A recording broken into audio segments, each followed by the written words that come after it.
तो कहानी की शुरुआत ईस्टर्न एम्पायर से होती है, जो कि एक शक्तिशाली और समृद्ध राज्य है। इस साम्राज्य की महारानी नावियर है, जिसे बचपन से एक आदर्श महारानी बनने के लिए तैयार किया गया था। नावियर बुद्धिमान, शांत, अनुशासित और गरिमामयी है।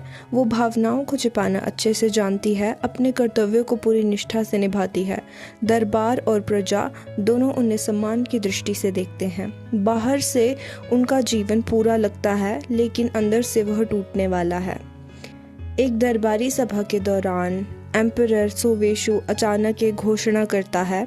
वो कहता है कि महारानी नेवियर को तलाक देना चाहता है। पूरा दरबार सन्न रह जाता है। महारानी को तलाक देना, वो भी ऐसी महारानी को, लगभग असंभव माना जाता है।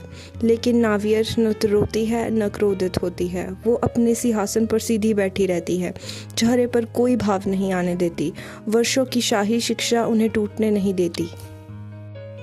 एम्परर सोवेशु यही नहीं रुकता। वो एक दूसरी औरत को लाता है और घोषणा करता है कि वो उसकी नई महारानी बनेगी।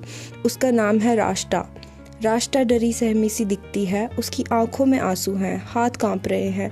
वो सोवेशु से चिपकी रहती है, मानो पूरा दरबार ही उसके खिलाफ हो। उसका पहनावा और व्यवहार साफ बताता है कि वह कुलीन परिवार से नहीं है। दरबार में फुसफुसाहट फैल जाती है। नावियर तुरंत समझ जाती है, राष्ट्रा वही लड़की है जिसे सोवेशु शिकार यात्रा से अपने साथ लाया था। एक पूर्वी दासी जिसे उसने बचाया और अपने पास रखा। नावियर को याद आता है कि कैसे वह और सोवेशु बचपन से साथ थे।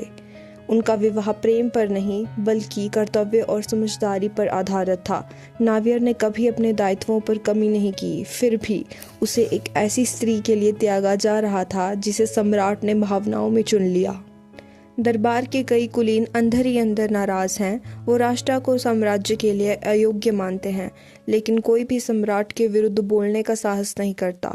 राष्ट्रा यह शत्रुता महसूस करती है और अधिक कमज़ोर दिखने लगती है। वो खुद को पीड़िता की तरह प्रस्तुत करती है और यही बात सोवेशु को उसे और अधिक बचाने के लिए प्रेरित करता है।